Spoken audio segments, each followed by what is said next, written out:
Welcome back to Mark Asks. This is one of my favorite segments because the people we've been getting through, the interviewees, have such unique and impressive insights on a whole range of different topics that I really feel like I learned just as much as you, the listener, by getting these people in. One of the very first people I got in was HG Tudor. He is the author of Knowing the Narcissist blog.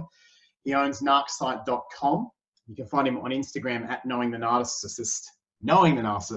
And he's authored a whole bunch of books, including No Contact, How to Beat the Narcissist, Escape, How to Beat the Narcissist, Smeared, Knowing and Beating the Narcissist Campaign, and Sex and the Narcissist. He is a self-confessed greater elite narcissist, and his blog now has over 15 million views by empaths all around the world, where he spills the secrets of what it means to be a narcissist and how to break narcissistic trends in your relationships. HG, thank you so much for coming back on the show today. I appreciate it. It's a pleasure, Mark. I'm delighted to be here and talking to you again. So in the last interview, HG, we covered a little bit of your background. We covered some of the myths around narcissism, the different types of narcissism, and we even explored into the early warning signs in that very first 1 or 2 dates. So the reason I got you back is I felt there was some awesome ground that we didn't get to cover in that one. So if you are listening and want to hear about some of that stuff, head over to that first interview. I'll make sure the link is in the description.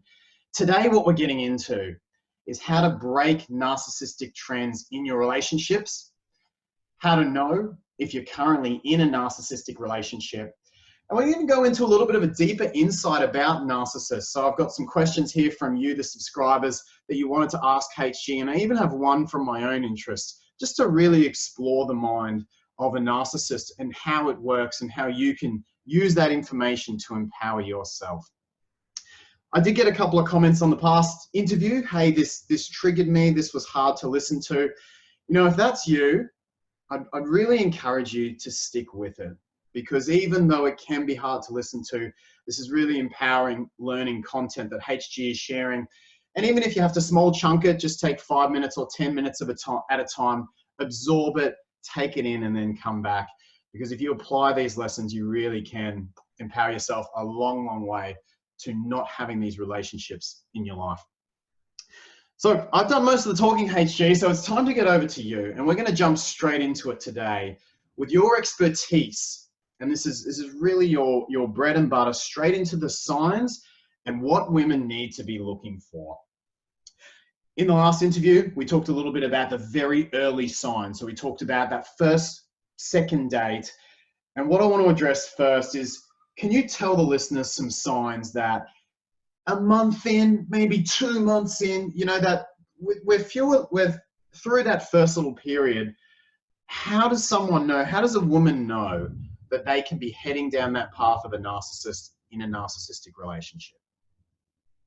Okay. Well, naturally, the ensnarement with a narcissist will apply to all manner of different relationships: familial, social, business, societal.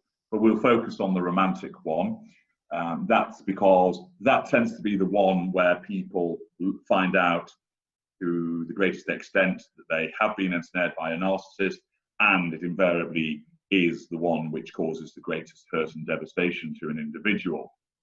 So let's say a woman or man is a couple of months into a new relationship with somebody. How might they determine that this individual is a narcissist? Well, the first thing to remember is that there are a wide range of what are described as red flags and potentially black flags that will give you indicators that this individual may well be a narcissist. And I use the word indicators because any one factor in itself does not mean that person is a narcissist. And therefore, I caution against people jumping to an early conclusion.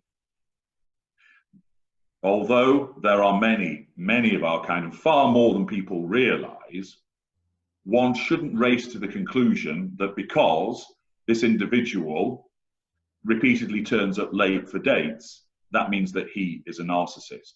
It's indicative, it's not determinative. What you have to do is ensure that, one, you know what these red flags are. And to that end, I direct people to read my book, Red Flags, because then some of those you'll read and go, oh yes, I'd heard about that one, or yeah, I kind of knew that one, but by a different name.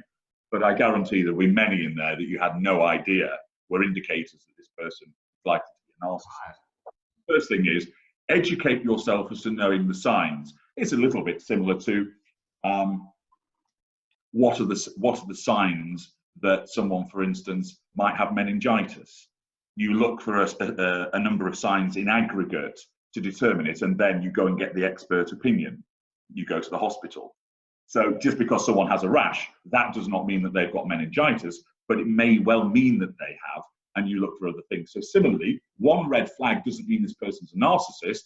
It's an indicator they could be. So be aware of looking for others, but you need to know what to look for. So the book Red Flag will help you in that respect.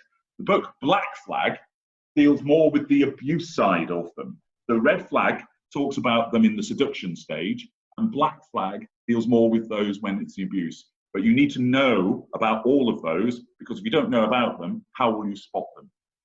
The second thing, before I move on to describing what some of these things are, is to remember that when you're an empathic individual, when you're an empath, you are drawn to narcissists as we are drawn to you. And you have an innate addiction to our kind. And what that means is you suffer from what is called emotional thinking, because emotional thinking is not your friend. What it wants you to do is engage with the narcissist and feed your addiction to the narcissist. And accordingly, your emotional thinking will obscure you to these red flags. Sometimes it will cause you to miss them. Often it will explain it away for you in a way that you think is not harmful. And so you have to guard against that emotional thinking. In one respect, it's listen to your gut. If it feels wrong, it seems wrong, don't let yourself explain it away. So let's look at an example. One example is the classic of repeatedly texting somebody. If you are engaged with an individual and they are texting you hundreds of times a day, 50 times a day, that is excessive and it is not healthy. It does not mean that person is a narcissist, but it means that there is a risk that they are a narcissist.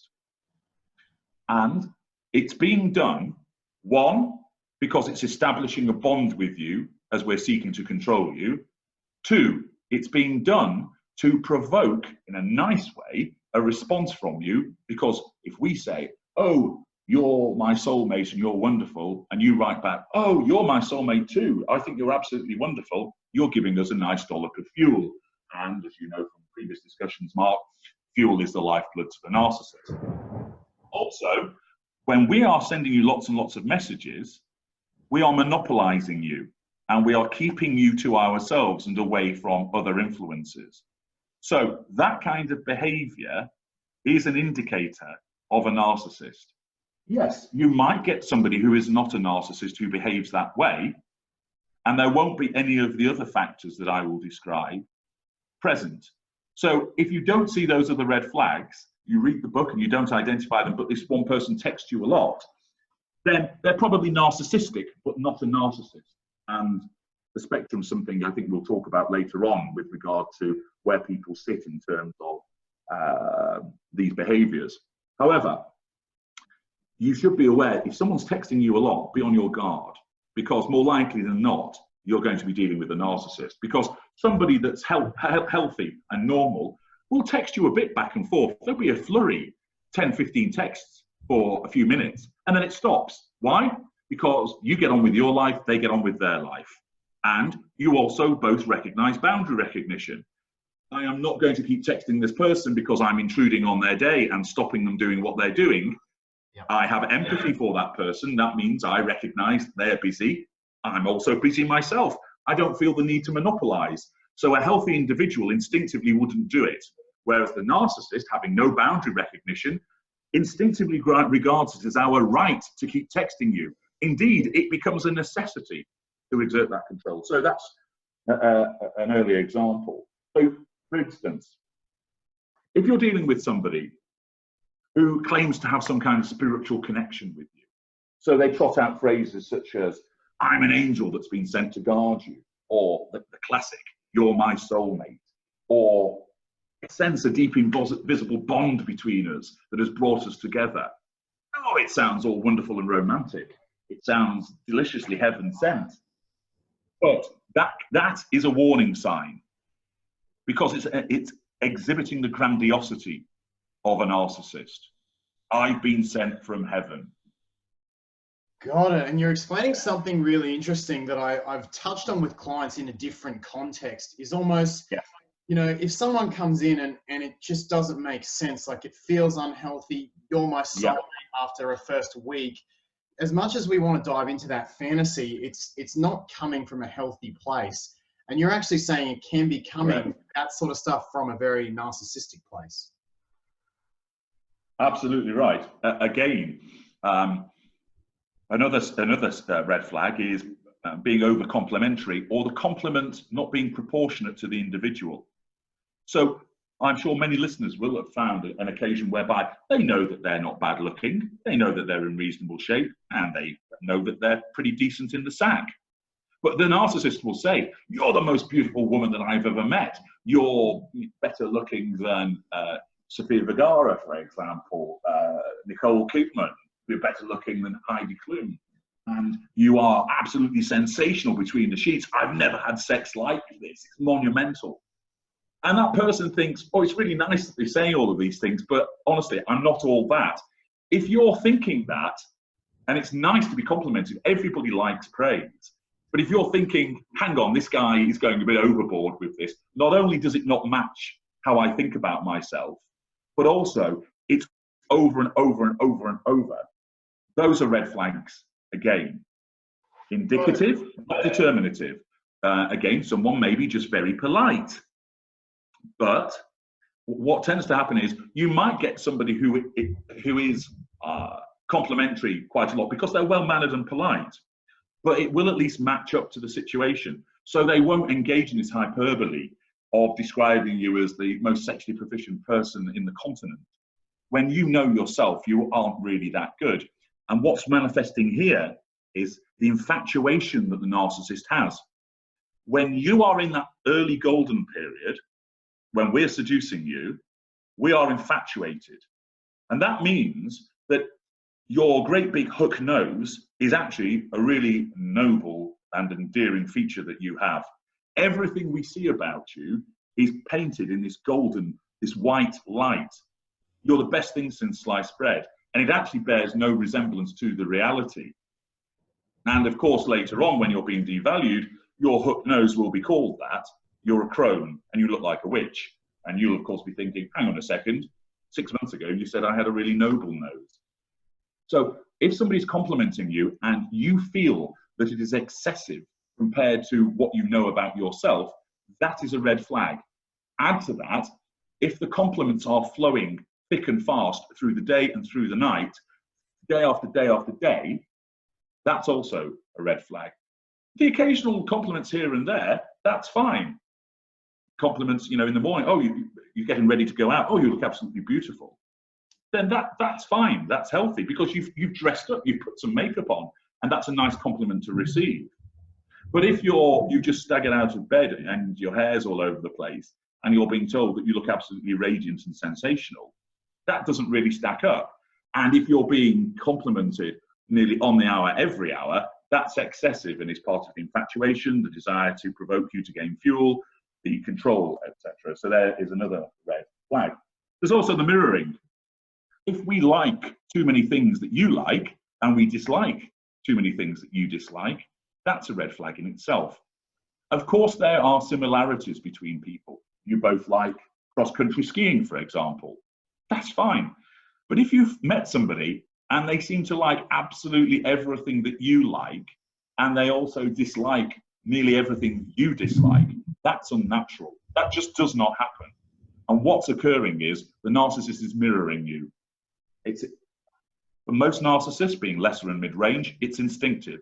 The greater will do this in a calculated fashion, but for most narcissists, this is instinctive. And they cannot help but automatically go, oh yeah, I'm really into into Shakespeare as well. Now, you can drill down below that. Rather than take it at face value, you might say to the narcissist, oh really, which of his plays do you really like? Now, if you're dealing with a mid-range narcissist who's of some intelligence, they will probably be able to name a couple of works of Shakespeare. So they might come back at you and go, oh, well, Hamlet's my favorite. This one, yeah. Drill down again with the suspected narcissist. What is it about Hamlet that you like? Oh, well, I just think it's really well written. That's vague. Get some specifics. Why do you think it's well written? Engage in a bit of cross-examination here. You don't have to do it in a harsh way. It's well written. Now, if he comes back and says, well, I particularly like the fact that the soliloquies that Hamlet, his steady withdrawal from everybody around him as he severs all of his relationships with Ophelia, with his mother, with his stepfather, even with his friends, then that level of detail indicates you possibly are dealing with a greater who is that intelligent and is well read that can come up with that, or more likely the person is genuine about liking Hamlet because they're giving you some detail. And most narcissists won't have that level of detail. And what you'll get is they will talk in broad terms, wide brushstrokes, and if you try and push them into the detail, they'll change the subject. And you'll get, so what is it you like about Hamlet then? And they'll put it back onto you. And this is where your emotional thinking will con you, because you might think, well, traditionally narcissists just like to talk about themselves, don't they? And he's now asking questions about me. That must mean, therefore, this guy is not a narcissist. What he's doing is deflecting. His narcissism instinctively recognizes that you're pushing him into an area where he's going to be exposed. He's not thinking this, remember, because most narcissists operate through instinct. And the narcissism as a self-defense mechanism is saying to the host, if you will, watch out, we run the risk of being exposed in some way, deflect. And so the nice deflection is, you tell me about you. You tell me about why you like Hamlet. And then, and this is where it gets more perverse, the narcissist will hear what you say and will retain that information and then regurgitate it at a later stage to underpin why he likes Hamlet if the topic comes back at a later stage. So there's a bit of the dynamic for you as to how you can A, identify a narcissist, and B, ask a few questions yourself. And I have on narcsite.com 2 articles, or you can go to YouTube and the videos there, which are tips to expose the narcissist. And there are 10 questions you can ask at an early juncture, which will help you expose that you may well be dealing with a narcissist. Got it. So the sense I'm picking up is, and what we don't want the subscribers to do is just take all these signs, as you say, individually and think, oh God, he texts a lot, or oh God, he over-complimented me. You've got to take everything together. And then the key sort of sense that I'm picking up, particularly from the texting, the compliments, is disproportions. So there's and it's not to say, hey, if I don't feel great about my body, that I can't accept a body compliment, but it's the extreme disproportionate compliments or disproportionate text, just the weird patterns in a greater context that you kind of add the pieces together, and that's how you'll know if the person is a narcissist. Yeah, and what you have to guard against is the fact that when the narcissist pays you that compliment, we operate with plausible conviction and plausible deniability. So we will say things which appear to have some semblance of foundation to them, some grain of truth. And what happens is, you initially might think, oh, I'm not bad looking, but to say that I'm some kind of Helen of Troy, it's a bit excessive. And there's your moment of warning. But what happens is your emotional thinking jumps in and says to you, he's just being nice. Roll with it. Learn to accept a compliment. Accept a compliment. And what happens? Beautiful. Yeah. Take this on. Yeah, exactly. Yeah. And if you go back to the narcissist and say, well, that's very nice of you to say that, but come on, I am no Helen of Troy. What will a narcissist do?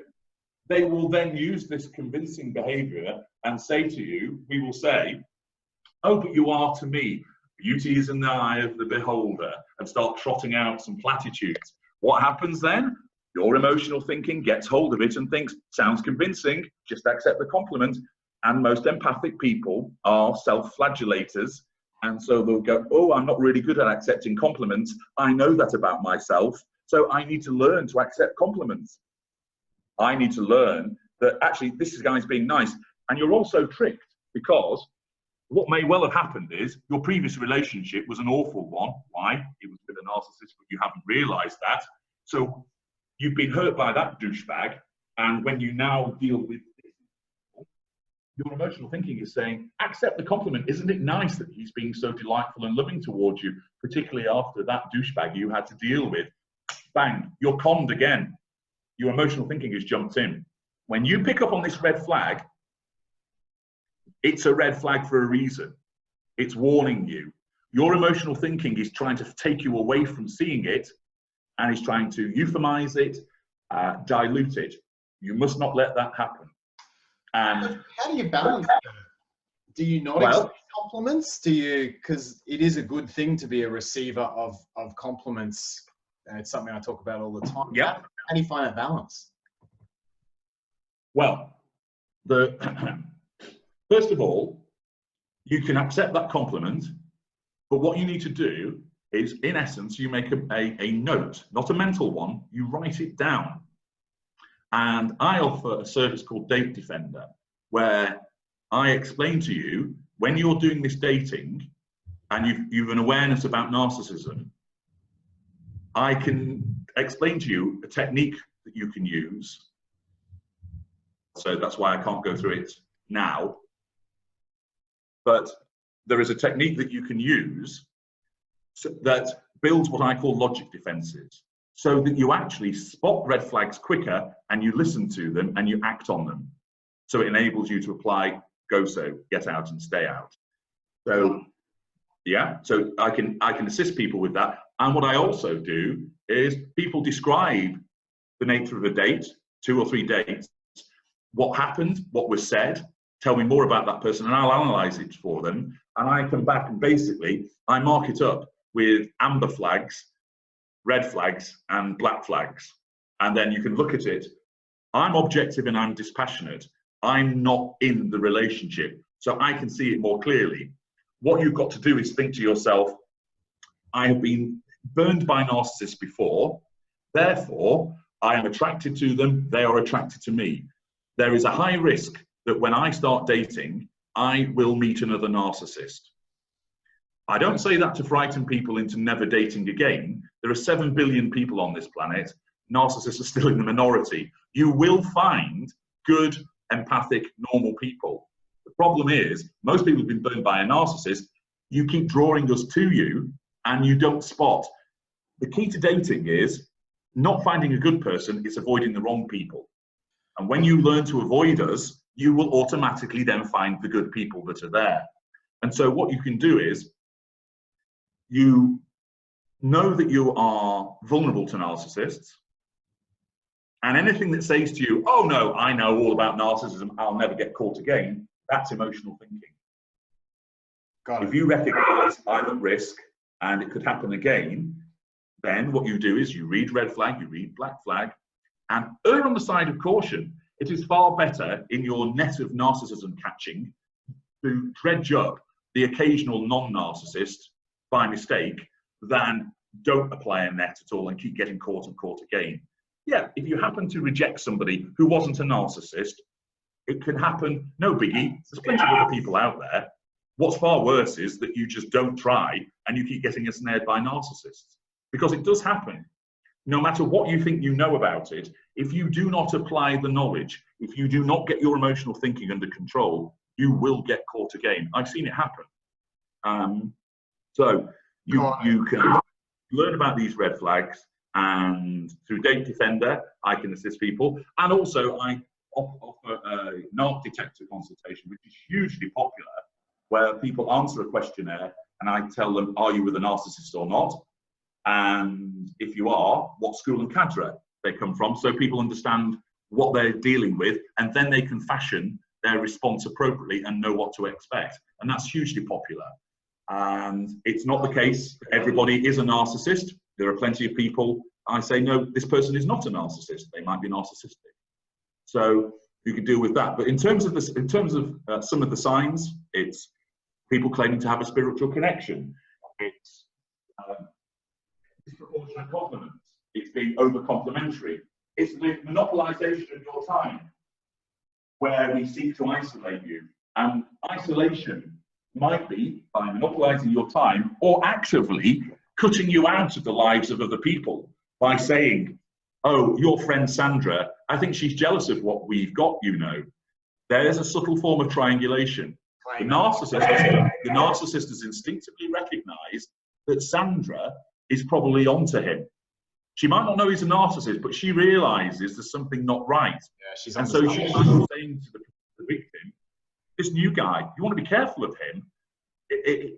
The way that he always wants to spend time with you, the way that he over compliments you, it's a bit creepy, it's a bit unhealthy.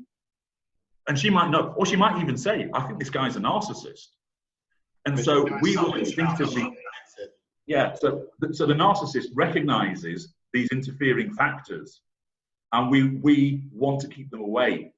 So if you notice that the narcissist is monopolizing all of your time, either by spending lots of time with you, ringing you repeatedly during the day and talking for hours, Skyping you for very long periods of time, messaging you incessantly, that's monopolizing your time to keep other people out. And if the narcissist actually starts to say to you, oh, your dad doesn't like me, I think, you know, he's got a problem because you're daddy's little princess. What the narcissist is actually doing is recognizing daddy is going to cause the narcissist the problem, and is smearing daddy at an early juncture to make the victim push dad away, or the best friend, or the colleague, or the sister, whoever it is. So you notice that if we are bad mouthing, even if it's subtle, and sometimes it's a pity play. Oh, I don't think your dad likes me, and I tried to be really nice with him, but I guess he's just overly protective. That doesn't sound like smearing, but it is. Watch out for that happening. Also, a big one is the hated ex. If you meet somebody who starts saying, my ex was a complete bitch, she was a psycho, she was controlling, she never let me do anything, yeah, that's a huge red flag. Yes, somebody can have had a horrible relationship. It happens. And you might meet an empath who was ensnared by a narcissist. But what happens is that comes out over time. People don't immediately launch in by saying, my ex was a nut job. They will say, it didn't work out. There were issues between us. And as you get to know one another, they let you in healthily and will say, yeah, well, actually, I learned that that person was a narcissist. I don't know if you know anything about narcissism, but it meant that they did this and they did this and they did this. And you might not find that out until a few months into the relationship, because that person has good boundary recognition. They don't have to control you by throwing all of these facts in there. They don't have to triangulate you by talking about the ex in this fashion. So it's genuine. Somebody comes along and it happens at the first date. And of course, everybody, when they're dating, will go, you know, are you seeing anybody? Are you single? What happened in your last relationship? Have you ever been married? Yeah, I just got out of an absolutely horrendous relationship with this woman. She was a complete bunny boiler, wouldn't leave me alone. In fact, I'll tell you now, because I really like you, watch out. She's probably watching us from outside of this restaurant. Woo, woo! There go the classics. You're probably talking to a narcissist if somebody says that. Why? Because the narcissist has painted that person black, not grey. Black. But black. And therefore, that person is the enemy. And everything they do is viewed as wrong, bad, they're hated. And the narcissistic perspective means that person is viewed as Satan. Some of it will be based on truth because of the narcissist perspective. Some of it will be invented because of the narcissistic perspective. But that wholesale denigration of that individual at an early stage and in such fulsome terms is a red flag. Also, this segues into another one, into an actual black flag, where the relationship is more established and you might be finding yourself in devaluation. Yeah, I was going to ask you about these in terms of relationships and black flags. You talk about red and black. You said there's a couple of videos on that. What is it further along? Is it always black flags further, or when a woman's in a relationship, you know, if she's been in there for years, how does it shift what she's seeing? Okay. The narcissist has various people in his fuel matrix. Intimate partners, non-intimate partners, primary sources, secondary sources, tertiary sources. Very quickly, tertiary sources, strangers and acquaintances. Secondary sources, colleagues, family, friend with benefits, mistress, booty call. Primary source, husband, wife, partner, cohab, boyfriend, girlfriend. Okay?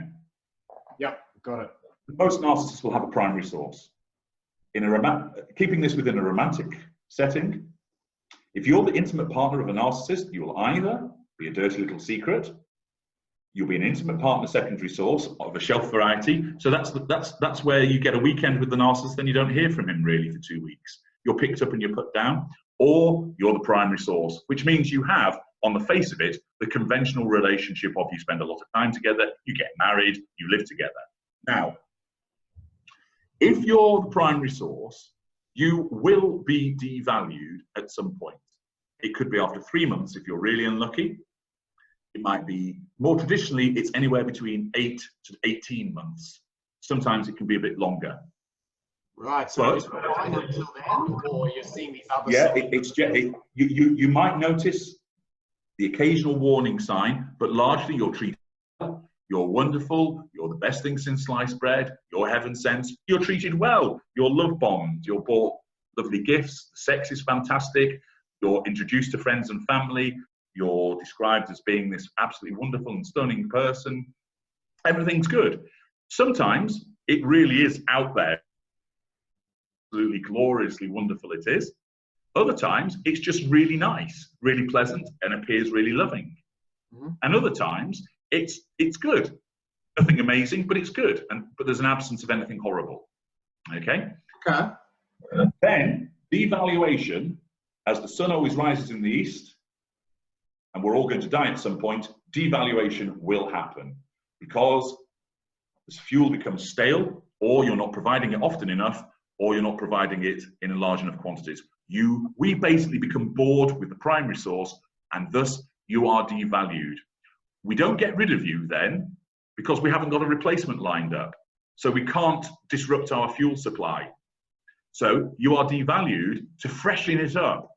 So by being horrible to you, you then react to us in a different way with negative fuel. You're hurt, you're angry, you're upset, you're frustrated. And that contrast freshens it up. It retains our interest in effect. Now, devaluation can be very subtle. There are the obvious examples. You start getting physically beaten up. But this is where you get the triangulation. And here's an example. Once upon a time, the ex was a psycho and a bunny boiler. Now, actually, she was more sexually adventurous than you, wife. And you're thinking, hang on a second, you told me that your ex was frigid. Now you're saying she's more sexually adventurous than me. Okay? Yep. Triangulation. Also, the facts aren't fitting with what's being said. That's a black flag. Where the hated ex suddenly becomes praised, that is a black flag. You're being triangulated, and the narcissist is rewriting history. Why? The hitherto former spouse, the former IPPS, was painted black, they're now painted white. What was once bad is now seen as good.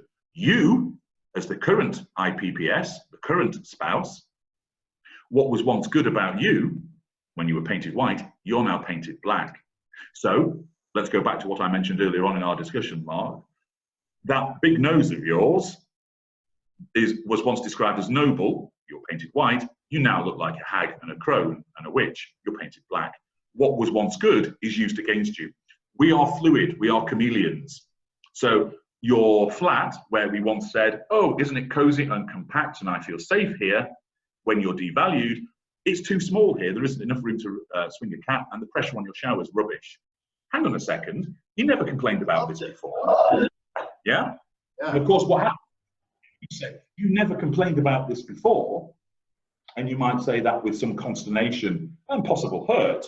You are issuing challenge fuel to the narcissist. Your hurt is emotion, so you're giving fuel, but you're challenging the narcissist because you're saying, hello, Mr. Narcissist, you're being inconsistent in what you said. You are rebelling against the narcissist's control. The narcissist must respond by putting down your rebellion. So we might do the very simple, which is the first line of narcissistic defense, which is to say this: I never said that. You're not remembering. You're mistaken. Am I? Am I? And empaths do start to doubt themselves. Or we might be slightly more plausible and say, well, I said that back then, but I thought it, but I didn't want to hurt your feelings. And that sounds plausible. But the reality is, back then, we genuinely thought, or sorry, we really thought that your flat was cozy and safe, and we really liked it. Why? Because it suited our purposes to tell you that. Now, it suits our purposes to say we don't like it. We will say and do whatever is necessary, even though it's inconsistent and contrarian, to get what we want. So if the hated ex suddenly becomes praised, that's a black flag. If you suddenly find that the narcissist is not returning your calls with the speed that he once did, that the complimentary texts have dried up, you might think to yourself, well, hang on a second, that just happens in relationships, isn't it? They calm down, the honeymoon period has faded. Again, that's your emotional thinking seeking to con you. If you've been dealing with somebody who gave you 5 months of incessant compliments and then it falls off a cliff, that's a narcissist at work. Got it. If that person is genuine and they just happen to give you lots of compliments, they will continue to do that all the way through the relationship. And there's nothing else that tells you that's a narcissist. That's just a person who is really polite and complimentary. But they will be consistent and they will keep it up. So if you've got somebody who is really complimentary, and there will be other factors around there that are red flags that tell you they're a narcissist, those compliments will then drop off the cliff. Or those compliments will turn into insults. I don't like your hair. What are you wearing that dress for? It makes you look fat. In a healthy relationship, you don't say that to somebody. You might be subtle and go, oh, I don't think that's quite your colour. Or this dress might be a better fit for you. You don't turn around to somebody that you apparently love and say, you look fat in that dress, or you look like a slut. It shows off the cellulite. You just don't. That's not a healthy response. But a narcissist will say those things. And the empath, because they're already ensnared, will then be thinking, I've put the wrong dress on then, haven't I? Rather than think, fuck you, how dare you say that to me? The empath goes, oh, I better go and change my dress because I want to please him. Because you're already ensnared and your emotional thinking has got hold of you. So in Black Flag, there are 50 of these flags that tell you that this person is a narcissist when you're in the devaluation stage. And if you're the primary source, you will find yourself there. So if the narcissist is triangulating you by talking about this really hot colleague that he's got, that she's a really brilliant addition to the team, and that name keeps coming up and up and up, you're being triangulated, and that's a narcissist. If the narcissist is insulting you verbally, if that person is insulting you verbally, you'll be dealing with a narcissist. A healthy person just doesn't do it. If you suddenly find that the narcissist is going missing and you can't get hold of him or her, that the calls aren't being returned, that the phone is being switched off, not only are you being given a silent treatment and therefore devalued, that devaluation through the silent treatment is more likely we're with somebody else and your replacement is being cultivated. Got it. Those are just... Do people go, how do you tell, I guess, if someone's going, wait, he's gone quiet, is it again, you have to take everything in the greater context, you know, read the Black Flags book, read the Red Flags book, and sort of say, is this just one thing and this person is having some of their own emotional blocks, he's struggling with whatever he's struggling with, versus, oh shit, here's 8 black flags, I'm dating a narcissist? Is it again a contextual thing? It's a contextual thing. You look at it in aggregate. You can always come and consult with me, and I will resolve it for you beyond any doubt through my expertise. But also, in a healthy relationship, if somebody is having some personal problems, let's say the lady's having some issues at work.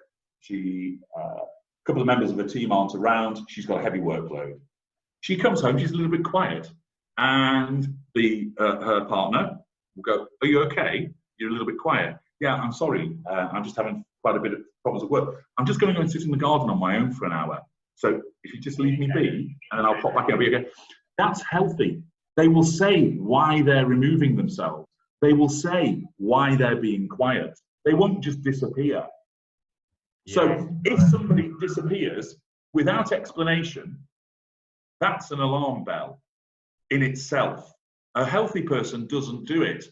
They don't have to account for their every movement to you, but they will recognize, because they've got empathy, I'm having problems, I need some space to myself, so I will explain that ahead of time to this person because I love them and I have empathy for how they feel. So work's a bit of a struggle at the minute.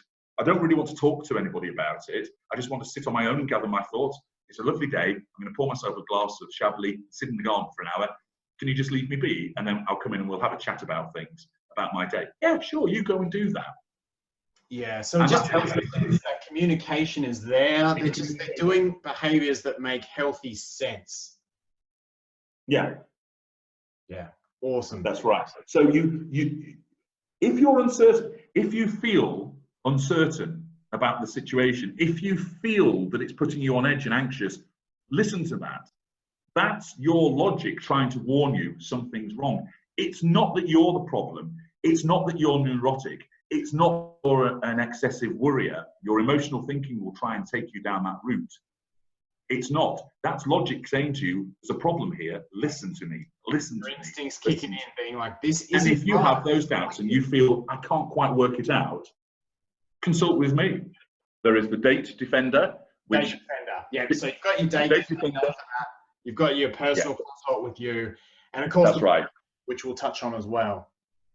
Yeah, so Date Defender enables you to build logic defenses so you can go out into the world of dating and be less likely to be ensnared.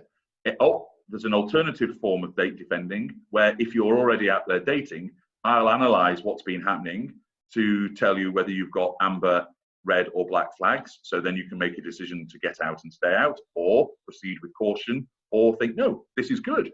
This is a healthy person I'm dealing with. Because at that early stage, you see narcissists everywhere, and usually you're right. Once you've become attuned to us, you will see lots more of us. But then what happens is your emotional thinking makes you doubt yourself and go, oh, I'm overcompensating here. And occasionally that can happen, but largely that's not the case. And then the other is the narc detector service, where if you're in an established relationship, or whether it's romantic, familial, social, because I cover all spheres, there's a questionnaire, you answer it, and I will tell you, is this person a narcissist or not? And if they are, what school and cadre they are, because that then will help you formulate your plan to escape and what you can expect to happen after that. So, so you've got the Date Defender, you've got the narc detector. Let's talk a little bit about getting out. You mentioned, you know, you can make that decision to get out if things go bad. If someone, you know, I've worked with a lot of women after the fact, but it's only rarely that I get women come to me who are right in the midst of it. That's more unusual. That happens occasionally, but I hear most of the post stories. If a woman's listening to this and she's going, oh, I've checked the black flags, that's me, I'm checking the red flags. How does she, when she's in such a disempowered, ground down situation, how do you draw strength? Do you need a support network? What do you do? Okay, the first thing you do is when you realize that you've been ensnared by a narcissist is you obey the first golden rule of freedom, which is once you know, you go. You get out and you stay out. Okay? And you have to go no contact, and it has to be total no contact. And the reason you go total no contact is, one, it immediately removes you from the abusive, unpleasant, hurtful, downright soul-destroying behavior that you're experiencing. Two, It gives you a period of time to gather your strength, because you're going to need it. It allows you to prepare, to rebuild, just to draw breath even. Thirdly, it reduces your emotional thinking, and that part is absolutely crucial. When you're trying to escape from a narcissist, you are fighting two things. One, the narcissist, we want to keep hold of you. You are our possession. You belong to us. You are not going anywhere, thank you very much. So, if you are escaping us and you're putting a massive hole in our fuel matrix, we will fight through an initial ground hoover to keep you. Secondly, you're fighting against yourself. You are fighting your own addiction to us, and your emotional thinking will be trying to make you stay with the narcissist. And it is crafty and it is conniving, and it will say things such as, you've got nowhere to live, so how can you leave him? What are you going to live on? He's the breadwinner. Well, he's not very well. Should you really be leaving him at this stage? His behavior might be symptomatic of him being bipolar. How could you walk out on someone with a mental health problem? Yeah. And it will come up with anything that says to you, stay and keep engaging with this person is emotional thinking, and you must reject it. It's hard because often you've lost insight and you don't actually realize it's emotional thinking, because the emotional thinking masquerades as logic. So, for example, what it might do is say, okay, he's actually disengaged from me, and he didn't tell me that the relationship's over. I need to go and sit down with him and go, why the hell is he treating me this way? What have I done wrong? And why is he now with her? That all sounds logical, doesn't it? Get some answers. Yeah, you talk about that. And what's happened is your emotional thinking has got hold of your truth seeker trait and corrupted it to make you think it's logical to go and get answers from the narcissist. Don't do it. If somebody has ended a relationship with you without telling you and is immediately with someone else, that's a narcissist. Healthy people just don't do it. Don't go and get answers from them. Talk to me. Read my books. But don't go near that person ever again. And so your emotional thinking does it in hundreds of different ways. Try and make you engage with the narcissist. And anything that is suggesting you should engage with the narcissist is emotional thinking. Obey that first golden rule of freedom. Get out, stay out. Impose no contact. Read my book, then read, which is no contact. Read Exorcism, which helps you then purge to reduce the triggers that will cause you to want to go back. It's hard, and you won't succeed first time because your emotional thinking is too high. But the longer you stay away from the narcissist, you're draining your emotional thinking, which means you'll start to use logic more and more.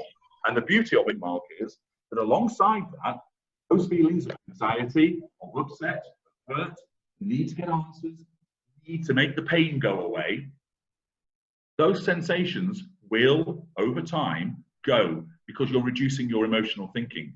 But if you keep going back to the narcissist in some form, keep speaking on the phone, keep stalking the social media, hanging around where he lives, spending time with him, all you're doing is keeping your emotional thinking heightened. And with that, you'll keep your, yes, the hurt will go away for a short period of time. It's like being a drug addict. Go cold turkey, it hurts. What's the easiest way to get rid of the pain of cold turkey? Take the drug again. Smoking, yeah. But then you just go back to square one. So they have to go no contact. And that means you don't see the narcissist. You don't go anywhere near the narcissist. You stay away from the places that the narcissist frequents. You stay away from the places that the narcissist knows you go to. Change your routine for a period of time. Come off social media. Change your telephone number. Change your email number. Move house if necessary. And your emotional thinking will be throwing all these excuses in. Why should I move when I've done nothing wrong?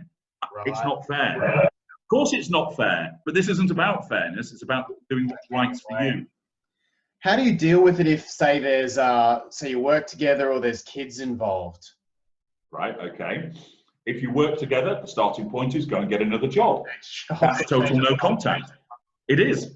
And it's far more achievable than people think. Yes, there's a hassle involved in it, but balance it out. Worth it. You can go and get a job somewhere else and escape this individual. Or do you want to remain in a situation? And don't think that you can handle that narcissist, because you can't. Especially if you've been romantically involved, because the narcissist will keep hoovering you. If you are still in the same office as the narcissist, you are causing Hoover triggers, and the narcissist will keep coming and nibbling at you, and eventually your emotional thinking will rise and you'll get ensnared again. And anybody who says to me, oh no, that won't happen, I'm sorry, you're wrong. It does. It happens. I know it happens. Why? I've done it myself to people, and I've seen it happen with the people I've consulted with. And what happens? They come back to me later and go, I wish I'd listened to you, HG. I said, you did listen. I said, what happened was your emotional thinking didn't apply it. And now you did apply what I've told you. You've got your emotional thinking under control. You moved jobs. And guess what? You've not heard from him, have you? No, that's because he's focused on somebody else now. And you're staying out of his spheres of influence. So first and foremost, you look to shift jobs. If you really can't do that, if your job is so unique and you're working, let's say, in Antarctica. Or the kid situation is another one. Well, with kids, starting point is you deny the narcissist access to those children. Right. If a court, that's what you do, because that's the right thing for you and it's the right thing for the children. That person's a narcissist. They're toxic. Now, of course, if a court has said you must have engagement with that individual, you must obey the court order. Okay, so that's what I call a legitimate exception to no contact. Legitimate exceptions are very few and far between. If there's no court order and you've agreed contact between yourselves, fair enough. And a narcissist can still be a good parent, but to the children, but will still be horrible to the ex-spouse. And what you do in such circumstances is you arrange for the handover of the children through gatekeepers. You do it through third parties, or if the children are old enough, you drop them at the garden gate and you watch them walk up the path and go in the house, and you know that they've arrived safely. You do not have to stand there and talk to the narcissist. You do not have to be civil to the narcissist. People think, oh, well, at least it's good that we get on together in front of the kids. That is emotional thinking, because it might be all pleasant for 6 months and then it will be used against you and you'll be left feeling angry. You'll be left feeling hurt. Don't go to that point. You don't need to be civil to the narcissist. It's that person's a narcissist. So find a way. What I'm hearing, find a way, however it is that you find a way. Yeah, communicate through email. If you have to have some communication, do it through email and tell the narcissist, I will only check this specific email address Wednesday at 6 p.m, Saturday at midday. If you send messages outside of that time, I will not receive them. I will only look in that email inbox, because then you are exerting control. If there's an emergency, say, you can ring this number and this person will contact me. Go through a third party. Again, sometimes the court tells you that you have to swap mobile numbers for purposes of emergencies. If that's the case, you've got to live with that until such time as you have evidence that it's being misused. You can then go back to court and say to the judge, I had to give him my number because of the court order, but here's evidence of him leaving me nasty messages, texting me horrible things. I don't want him to have my mobile number anymore. My proposal is that if there is, for the purpose of emergency, he can use my father's mobile number and my father will relay the message to me. That way, you're making it harder for the narcissist to engage with you. He's not getting fuel from you, and your father can probably sort of filter out the shit. So if it's a shitty message, your father never tells you about it, and thus you are not reminded about the narcissist and your emotional thinking isn't heightened. So, and again, through consultation, I can go into much more detail about this to help people with a bespoke solution to their situation. Do not think that you have to keep engaging with the narcissist. You don't. Your emotional thinking is trying to get you to do that. And what's the best way, HG, to consult to have a chat to you? How do they get in touch? You can email me at narcissist1909@gmail.com. So you can just write to me there and say, this is my situation, can you help? And I'll say, yes, I can. You now need to book a consultation. Or go to the menu bar at narcsite, narcsite.com, and you'll see the range of options for consultations. So there's audio consultations of an hour or half an hour, where you have the joy of talking to me directly as you are now. So you can ask me as many questions as you like, and I'll give you lots of information in a bespoke fashion. Or you can do an email consultation where if you don't want to talk to me, and I understand some people might feel a little bit apprehensive about talking to me. I don't bite though, and all the testimonials demonstrate how useful and professional it is.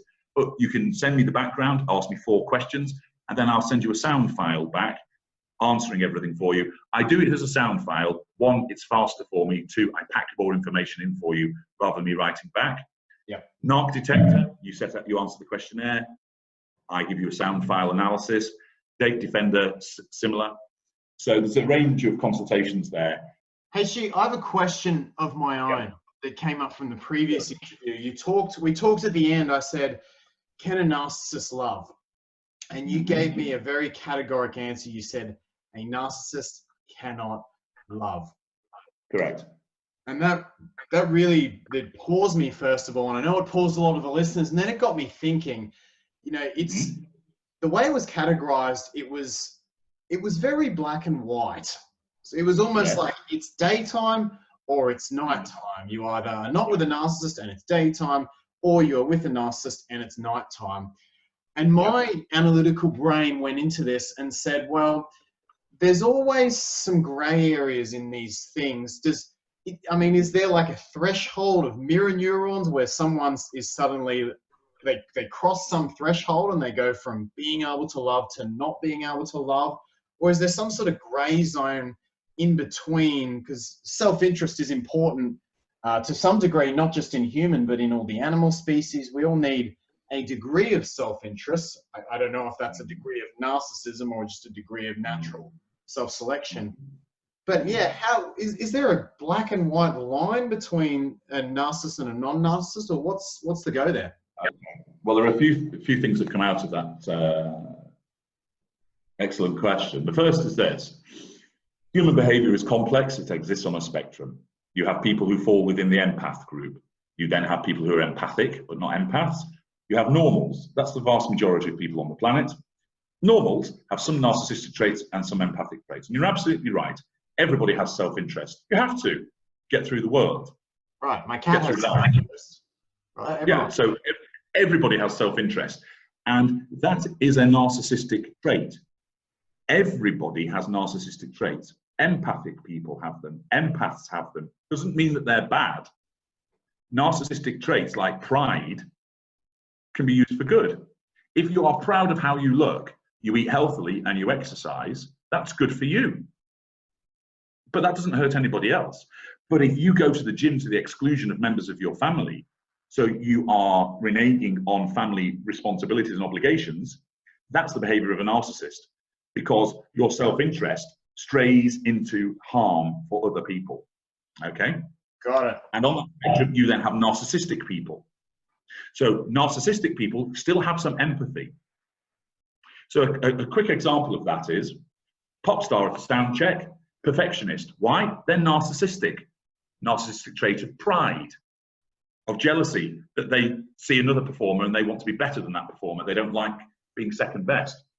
And they tear a strip off the sound engineer and they say, you're an idiot, you're a fool, you're making me sound bad, you're fired, get out of here. And then the tour manager says to the pop star, we need this guy, and you shouldn't really have spoken to him like that. Yeah, you're right, actually. You know what I'm like? I'm a perfectionist. This is a big tour. It's the biggest one I've done yet. There's a lot riding on it. I'll go and have a word with the sound engineer. And a narcissistic person goes to the sound engineer and goes, couldn't have spoken to you like that. I'm under a lot of pressure. I'm really sorry. Will you come back and help? I shouldn't have spoken to you like that. It was wrong of me, unprofessional. I'm very sorry that I did. I had a temper tantrum in the moment. That's a narcissistic person. He's got empathy. His narcissistic traits rose in the moment when he was getting cheesed off at the sound check. So his empathy was diminished. But then when the narcissistic traits fall back, his empathy, even though it's low, returns, and he realizes what he did was wrong. He knows that was unpleasant. He goes and apologizes. The narcissist would do this. Has the tantrum, tour manager goes, you've got to get him back or this concert can't go ahead. Fuck him, he's an idiot. No, you need him. You shouldn't have spoken to him like that, that was wrong. I was right to speak to him like that. The man's a fool, he doesn't know what he's doing. Look, if you don't get him back, this tour doesn't go ahead. You'll lose, we'll get sued, your fans will go against you. I better go and speak to him. The narcissist only goes and speaks to that sound manager because he then recognizes he could lose out. He doesn't do it because he feels sorry. He will pretend to be sorry to get him back, but he's not. For self-interest. There's your distinction. And the major difference is the question of empathy. Narcissists have no empathy. We have cognitive fake empathy, if we're mid-range or greater. We have no emotional empathy. We do not instinctively feel bad, sorry, compassionate for other people. It's not there. So when you spoke about, can you then love and then not love, that presupposes that person has loved at some point, has the capability to love. We don't have it at all. It's never there. And is that purely around empathy? Often comes from mirror neurons. Is that something that is nature or nurture? Is it something that someone's born with, or how does that this small subset of the population not have this ability? Okay, it is a combination of a genetic predisposition combined with an environmental factor which revolves around the lack of control. And it's quite detailed, and in order to avoid me going into one of my soliloquies, what I suggest is to direct people, if they go to YouTube and listen to the video, which is all about to control is to cope, the creation of a narcissist. I explain there in crystal clear, easy to understand detail, what makes the narcissist and how it comes about. And that's a new video. I released it on Tuesday, and it's receiving considerable acclaim from people already as to the insight behind it, how clear it is, and there's lots of eureka moments. And your listeners will really find that useful and enjoy listening to that. So to save my breath, to save your ears, to control is to cope, the creation of a narcissist, you'll find that video there. Or if you just look at my video playlist, I think it's at the time of speaking to you, it's the second one. By the time this goes out, it might have moved down the list because there'll be other ones. Beautiful, beautiful. So HG, one last quick tidbit. If a woman's in a relationship right now and she's worried she is with a narcissist, which book should she grab? There's a lot of your books. Which one would you direct her to if she's in the midst of a relationship right now, really concerned? There are two she must go to: red flag, black flag. Red flag, black flag. Clear as that. Read those, the light bulbs will come on, and then you'll be able to move to my other books to help you get out of it. Or if you want that bespoke guidance and confirmation from the expert himself, consult with me. But red flag and black flag, those are the ones that people should go to. Beautiful, beautiful. There's some awesome action steps there HG has given you. Don't end up in these relationships. You know, you understand your worth. Don't close your eyes. Don't go into this emotional thinking that HG has been talking about. If you get the red flags and you find they're not there, or if you get the black flags and find none of them are there, that's great. You're educated. If you do find they're there, then take that action. Whether you need to get a support network around you, message HG, whether you just need to do it yourself, go no contact, whatever it is, take this action in your life, because you and I both know it'll create the life that you really want in the future. HG, thank you so much for joining me today. It's been an absolute pleasure. We've got some interesting questions that I'll have to save for you for next time you come on. It's always Indeed. I very much enjoyed speaking to you, and thank you for listening as carefully as you always do. So I know my blog readers will be looking forward to this. They had a lot of praise for the first interview that you did, Mark. So I've told them that we were speaking again, so they'll be looking out, eager anticipation for this next installment. Beautiful, beautiful. Thanks for joining me, HG. Remember, you can check out HG's website at narcsite.com. And as a little thing to end, HG was actually chatting to me before the interview, and he said, if you want to know a little bit more about my personal life, HG does have a girlfriend. If you want to know more about the curiosity of HG's personal life and learn a bit about who's been speaking here, you can head to @KnowingTheNarcissist on Instagram, @KnowingTheNarcissist, and I'll be fascinated to look at that, where we can just find a bit more about HG's own personal story behind this information that he gives. So thanks for listening today. Make sure you hit that big red subscribe button with the little bell so you get the next videos as well. Leave your comments, thoughts, future questions for HG. Put them all in the space below. Hope you got a lot out of today. HG, thank you so much for coming on board. My pleasure. Thanks, guys. We will see you soon.